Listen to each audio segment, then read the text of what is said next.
నువ్వే తనకి చూపించినట్టు, నువ్వే తప్పు చేసావని తనకి కరెక్షన్ చేసే వాళ్ళకి నువ్వే తప్పు చేసావని చూపించినట్లు అయితుంది. మీకు ఏమన్నా డౌట్స్ ఉన్నా కామెంట్ సెక్షన్‌లో చెప్పండి. నేను ప్రతి కామెంట్‌కి అయితే రిప్లై ఇస్తాను. అలాగే I will definitely score high marks in mid exams అని కామెంట్ చేయండి. అలా చేస్తే మీకు కొంచెం కాన్ఫిడెన్స్ వస్తుంది. Hi hello guys, welcome back to my YouTube channel Vinod VK 6. So today వీడియోలో మనం మిడ్ ఎగ్జామ్స్ ఎలా రాయాలి, మిడ్ ఎగ్జామ్స్ లో హై స్కోర్ ఎలా తెచ్చుకోవాలి, సో ఆల్ సబ్జెక్ట్స్ కి చెప్తాను నేను. మిడ్ ఎగ్జామ్స్ లో హై స్కోర్ ఎలా తెచ్చుకోవాలి, అలానే నేను చేసిన మిస్టేక్స్ మీరు చేయకూడదు అని నేను ఈ వీడియో చేస్తున్నాను. సో నేను చేసిన మిస్టేక్స్ ప్రతి ఒక్కటి చెప్తాను. ఆ మిస్టేక్స్ మీరు చేయకూడదు అని నేను వీడియో చేశాను. సో మిస్టేక్స్ ఏంటేం చేయకూడదు, అసలు ఎగ్జామ్స్ లో ఆ మిస్టేక్స్ ఎందుకు చేస్తే ఏమవుతుంది అనేది మొత్తం నేను ఈ వీడియోలో చెప్తాను. ఈ వీడియో లాస్ట్ వరకు చూడండి. సో నేను ఇంకా ఇలాంటి వీడియోస్ చేయాలంటే మీ నుంచి నాకు కొంచెం సపోర్ట్ కావాలి. ఎవరైనా మన ఛానల్ ఫస్ట్ టైం చూస్తుంటే మన ఛానల్ సబ్స్క్రైబ్ చేసుకోండి. అలాగే బెల్ ఐకాన్ ఆన్లో పెట్టుకోండి. నేను చేసిన ప్రతి ఒక్క వీడియో మీకు నోటిఫికేషన్ ద్వారా అయితే వస్తుంది.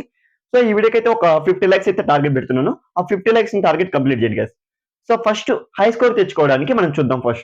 ఫస్ట్ హై స్కోర్ తెచ్చుకోవడానికి మీకు ఒక్క పాయింట్ కూడా మిస్ చేయకూడదు అని నేను ఇక్కడ ఒక రోడ్ మ్యాప్ రెడీ చేశాను. సో ఈ రోడ్ మ్యాప్ ద్వారా నేను చేసిన మిస్టేక్స్ అలానే హై స్కోర్ తెచ్చుకోవడానికి మొత్తం నేను ఇక్కడైతే రాసాను. సో మీకు ఒక్క పాయింట్ కూడా మిస్ చేయకూడదని నేను ఒకసారి రాసుకున్నాను మీకు చెప్పాలని. సో ఫస్ట్ ప్రీవియస్ జేఎన్2 పేపర్స్ ఉంటాయి, గూగుల్లో ఉంటాయి. ప్రీవియస్ జేఎన్2 పేపర్స్ హై స్కోర్ తెచ్చుకోవడానికి కాబట్టి హై స్కోర్.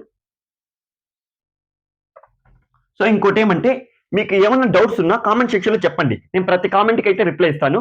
అలాగే I will definitely score high marks in mid exams అని కామెంట్ చేయండి. అలా చేస్తే మీకు కొంచెం కాన్ఫిడెన్స్ వస్తుంది. ఓకేనా?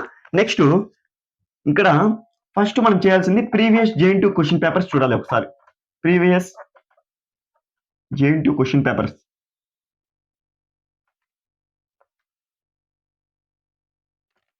ప్రీవియస్ జేఎన్2 క్వశ్చన్ పేపర్ చూస్తే మనకు అర్థం అవుతుంది మెథడ్స్ ఏమిస్తున్నారు, ఆ మెథడ్స్ మనం నేర్చుకున్నామా లేదని ఒకసారి తెలుస్తుంది. సో ప్రీవియస్ జేఎన్2 క్వశ్చన్ పేపర్ చూస్తే మనకి ఆ మెథడ్ తెలుస్తుంది. అలానే ఇంపార్టెంట్ మెథడ్స్ మాత్రమే జేఎన్2 పేపర్స్ లో ఇస్తుంటారు. సో ఆ మెథడ్స్ ఇంపార్టెంట్ మెథడ్స్ తెలుస్తాయి మనకి. సో ఇంపార్టెంట్ మెథడ్ తెలిస్తే ఆ మెథడ్స్ లో ఇంపార్టెంట్ క్వశ్చన్స్ నేర్చుకోవచ్చు. సో ఈ ఇంపార్టెంట్ క్వశ్చన్స్ నేర్చుకుంటే మనకి మార్క్స్ ఇంక్రీజ్ అవ్వడానికి కొంచెం 99% అయితే ఉంటుంది. సో ఇక్కడ నేను ఆల్రెడీ టెలిగ్రామ్ ఛానల్ అయితే అప్లోడ్ చేశాను. BEE physics maths introduction to programming నేను ఆల్రెడీ పోస్ట్ చేశాను important questions first mid exams కి. సో నెక్స్ట్ ఇంపార్టెంట్ మెథడ్స్ లో ఇంపార్టెంట్ క్వశ్చన్స్ నేర్చుకోండి. సో మనం ఇంపార్టెంట్ క్వశ్చన్స్ నేర్చుకుంటేనే మనకి హై మార్క్స్ రావు కాబట్టి సో ఫస్ట్ ఇంపార్టెంట్ క్వశ్చన్ చూసేయండి, ఒకసారి క్లారిఫై అవుతుంది. మనకి మెథడ్ నేర్చుకుంటున్నాం కాబట్టి ఇంపార్టెంట్ క్వశ్చన్స్ చూసుకోండి. నెక్స్ట్ ఏం చేస్తారంటే ఇంపార్టెంట్ క్వశ్చన్స్ అయిపోతే అన్ఇంపార్టెంట్ క్వశ్చన్స్ ఒకసారి చూసుకోండి. అన్ఇంపార్టెంట్ క్వశ్చన్స్ మనం పాస్ అవ్వడానికి కాదు కదా రాస్తున్నది, మనకి హై స్కోర్ తెచ్చుకోవడానికి రాస్తున్నాం కాబట్టి ఈ అన్ఇంపార్టెంట్ క్వశ్చన్స్ కూడా ఒకసారి చూసుకోండి. ఈ అన్ఇంపార్టెంట్ క్వశ్చన్స్ కూడా చూసుకుంటే మనం ఇక్కడ ఎలా అంటే టీచర్స్ స్టూడెంట్స్ ని టెస్ట్ చేస్తారు. ఎలా అంటే అన్ని ఇంపార్టెంట్ క్వశ్చన్స్ ఇచ్చేస్తే అందరూ రాస్తారు, అందరికి హై మార్క్స్ వస్తాయి. సో అలాంటప్పుడు ఏం చేస్తారంటే టీచర్స్ హై మార్క్స్ ఒక స్టూడెంట్ ఉంటారు, ఆ స్టూడెంట్స్ కి మాత్రమే రావాలి అనే దాంతో అన్ఇంపార్టెంట్ క్వశ్చన్స్ కూడా ఇస్తుంటారు. సో అన్ఇంపార్టెంట్ క్వశ్చన్స్ కూడా ఒకసారి చూసుకోండి. అందుకే నేను చెప్పేది, నా నుంచి నేను చెప్తున్నది ఏమంటే మెథడ్ నేర్చుకోండి. మెథడ్ నేర్చుకుంటే ఇంపార్టెన్స్ క్వశ్చన్ చేయొచ్చు, అన్ఇంపార్టెంట్ క్వశ్చన్స్ కూడా చేయొచ్చు.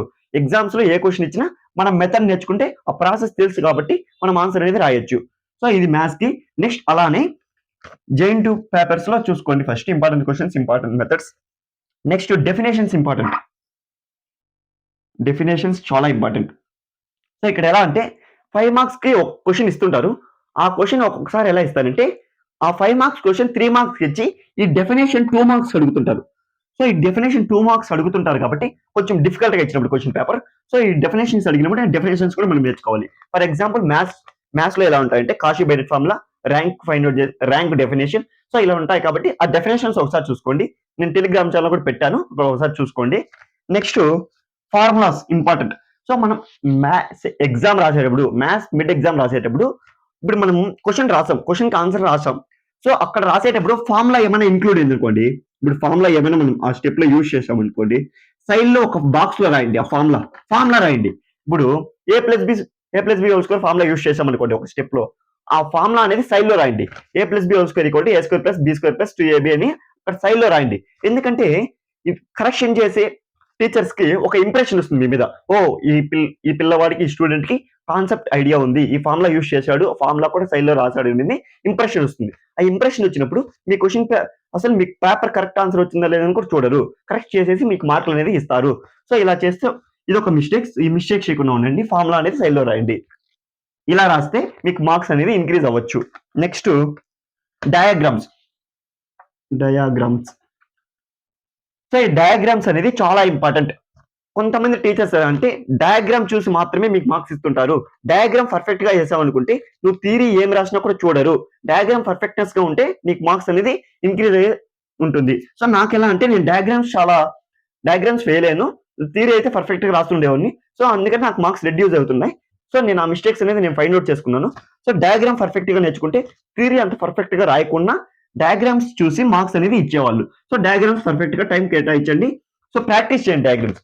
1 or 2 times ప్రాక్టీస్ చేస్తే మనకు డయాగ్రామ్స్ ఈజీగా వస్తాయి.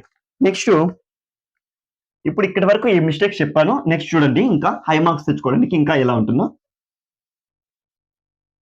నెక్స్ట్ మెయిన్ పాయింట్స్ ఏం చేస్తారంటే ఫస్ట్ ఇప్పుడు ఫర్ ఎగ్జాంపుల్ మనకి ఒక కెమిస్ట్రీ ఫిజిక్స్ లో ఒక సైంటిస్ట్ నేమ్ ఆర్ ఇయర్ ఏమన్నా ఉంటుంది. ఆ ఇయర్ ని మెయిన్ పాయింట్స్ ని అండర్లైన్ చేయండి. ఇలా అండర్లైన్ చేస్తే ఇప్పుడు మెయిన్ పాయింట్స్ 1971 లో ఆ ఇయర్ లో వాళ్ళు చేశారు అనేది ఇప్పుడు అండర్లైన్ చేయండి. ఏదైనా అదర్ పెన్ ఇంక్ తో అండర్లైన్ చేస్తే మనకి మార్క్స్ అనేది ఇంక్రీజ్ అయ్యడానికి చూస్తుంటారు. ఎందుకంటే presentation very very important. Presentation perfect గా చేస్తే మార్క్స్ చాలా ఇంక్రీజ్ అయ్యే పర్సెంట్ ఉంది. సో ప్రజెంటేషన్ చాలా ఇంపార్టెంట్. ప్రజెంటేషన్ కరెక్ట్ గా ఉంటే నీకు 99% మార్క్స్ అనేది ఇంక్రీజ్ అవుతాయి. So presentation important. Presentation neat గా ఉంటే నువ్వు ఏం రాసావని కూడా చూడరు, కరెక్ట్ చేసేసి మార్కులు అయితే ఇస్తుంటారు. So presentation important. సో ఈ మెయిన్ పాయింట్స్ అండర్లైన్ చేయండి.